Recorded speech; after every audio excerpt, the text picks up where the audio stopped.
உன்னால் இது முடியாது, உனக்கு என்ன ட்ரெஸ்ஸை பற்றி தெரியும், உன்னை நம்பி யார் வாங்க போகிறாங்க, இருக்கிற காசையும் போட்டு நட்டப்பட போகிற, இதெல்லாம் ஒன்றுமே தேவையில்லை, பேசாமல் இரு அப்படின்னு நிறைய முகங்கள் எனக்கு சொன்னாங்க. ஆனால் அவங்களுக்கு தெரியாதுல்ல என்னால் என்ன முடியும் முடியாதுண்டு. என்னால் முடியும்னு எனக்கு தெரியும், அதை நான் நம்பினேன். அவங்க அப்படி சொல்லத்தான் இதை நான் செய்தே ஆகணும் அப்படின்ற ஆசையும் அதிகமாக வந்தது. இப்போ நான் போடுற ஒவ்வொரு வீடியோவும் அவங்க கேட்டு கேள்விக்கான பதில்களை சொல்லணும்னு நான் நம்புகிறேன். நாங்கள் என்னதான் செய்தாலுமே எங்களை எல்லாருக்கும் பிடிக்க போகிறதில்ல. எங்களை பிடிக்காதவங்களும் இருக்கத்தான் செய்வாங்க.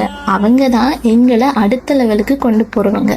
அதனால் என்ன பிடிக்காதவங்களையும் எனக்கு ரொம்ப பிடிக்கும். பிறந்துட்டுமேண்டு வாழ்றதை விட்டுட்டு எங்களோட வாழ்க்கைக்கு ஒரு அடையாளத்தை நாங்கள் தான் உருவாக்கணும். இந்த தீபாவளியோட நான் ரொம்பவே கஷ்டப்பட்டுட்டேங்க. அவ்வளோ மெசேஜ் ரிப்ளை கொடுக்கவே என்னால் முடியலை. ஆனாலும் ஒருத்தரை கூட நான் விடலை. எல்லாருக்குமே நான் ரிப்ளை கொடுத்தேன். நான் தனியாக தான் இதை ஹேண்டில் பண்ணுறேன். உடனே ரிப்ளை போடாட்டிலும் ப்ளீஸ் ரிப்ளை போடுங்க அப்படின்ற மெசேஜையே திரும்ப திரும்ப போட்டுட்டு இருக்கீங்க. எல்லாருக்குமே ரிப்ளை தருவேன்.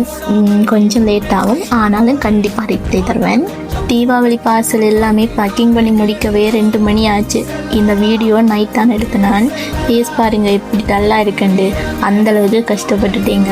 எவ்வளவு கஷ்டம் இருந்தாலுமே என்னில் இவ்வளவு நம்பிக்கையோட இத்தனை உறவுகள் இருக்குன்னு நினைக்க ரொம்ப ரொம்ப ஹாப்பியாக இருக்குது. எல்லாருக்குமே ரொம்ப ரொம்ப தேங்க்ஸ். அதோடு சேர்த்து இன்னொருத்தவங்களுக்கு நான் தேங்க்ஸ் சொல்லணும். உங்களுக்கே தெரியும் என்னோட பாப்பு அவ்வளோ சப்போர்ட் பண்ணுவாங்க. இப்படி ஒரு பாட்டு கேட்க என்ன ஆறால விழுத்தேலும் என மனசு கேட்ட வாழ்க்கைன்னு சொல்லுவாங்க. இப்படி ஒருத்தங்களை எந்த லைஃப்ல கடவுள் கொடுத்துருக்காங்க என்று நினைக்க உண்மையிலே என் மனசு நல்ல போலையே.